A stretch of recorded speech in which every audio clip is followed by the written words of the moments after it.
اوس چې د العلل علی ابن مدینی او صفحه نمبر 200 نمبر صفحه د 60 ابراهیم نخعی دا د امام ابو حنیفه رحمت الله استاد دی او د عبد الله ابن مسعود او دارنګ دي چې دغه د نور ائمه یعنی مطلب دی هغه شاګرد دی لکه قال علی ابن مدینی وی ابراهیم نهی لم یلقى احد من اصحاب النبی ابراهیم نهی ملاقات نه کړي یو سره د اصحاب نبی صلی الله علیه وسلم پیغمبر صلی صحابو کې یو صحابي هم د نه دی لیدل دا مشهور تابعی دی او فقيه دی د نوم دی ابو عمران ابراهیم بن یزید بن قیس بن اسود النخعی د والده چې وا اغا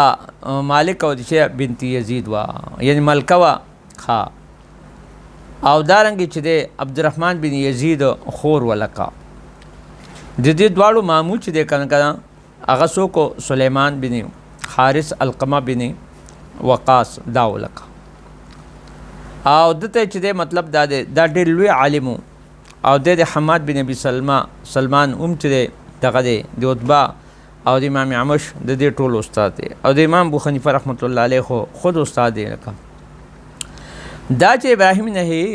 دا چې ډېر لوی عالم دی او څنګه چې شعبی بارک ما باس کړو کنه نو دا رنګ د دوم یو لوی مقام دی لکه په د برسو لغنی باس براشي بیا به تاسو ته د چې احوال تراجم سیر به خیم لکه خو به هر حال دلته دا ثابت چې د صحابه نه دي لیدلي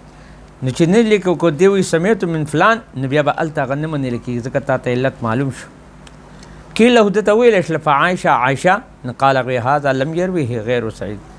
لم يروه دنه روایت نه کوي سوا د غیر سعید بن ابي عروبه نه اور هغه روایت کې ابي معشر نه هغه د ابراهیم نه لیکن هغه ضعیف دی لکه یعنی مطلب څوک دی هغه ضعیف دی وقد را ابا جحيفه او دلیل ابو جحيفه وزید بن ارقم وبن ابي اوفا ولم يسمع منهم لیدلی دی لیکن دغه سما ثابت نه ده بل راوی د حمام بن حارث علی ابن مدینی وی حمام بن خاص لقی ابا مسعود هغه ملاقات ابا مسعود سره کړ د اسام بن زید سره عبد الله بن مسعود دي صحابه سره کړ ملاقات وان حمام بن حارث قال صلی بنا عمر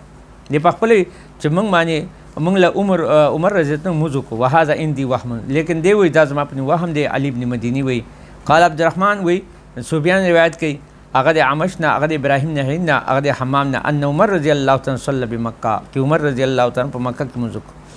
لیکن دی وی ولې حدیث یحیی بن آدم اندی بشیء زما په نظام د کک برابر نه دی ولقی عدی بن خاتم ملاقات عدی بن خاتم سره کړي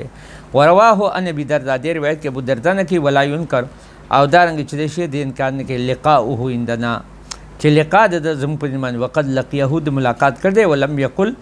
لیکن دا نه ویل چې سمیت وو چې ما اورید بیا په مسروق په لغون باس کو لکه مسروق بن اجدع